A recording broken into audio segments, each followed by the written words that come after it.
Bem-vindo Torcedor Azzurro. Inscreva-se no canal de Noticias Napoli e ative o sino de notificação para você não perder as últimas notícias Napoli em primeira mão. Se continuarem a jogar assim, podem chegar a final, só a equipa do momento na Europa.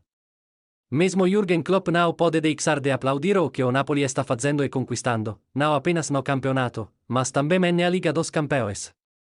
Depois da vitória por 4-1 obtida em Maradona, os comandados de Spalletti apresentam-se em Anfield como excelentes hipóteses de ficar o grupo na primeira posição.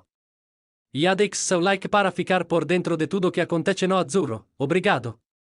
Além disso, os Azzurri seguem invictos na mais importante competição europeia na companhia de Bayern de Munique, Manchester City, Paris Saint-Germain e Benfica.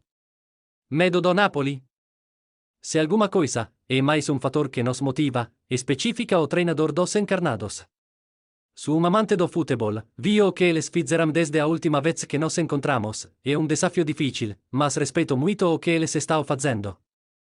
Não tenho medo do Napoli, pelo contrário, mal posso esperar para enfrentá-lo. E torcedor azzurro vocês concordam com Jürgen Klopp?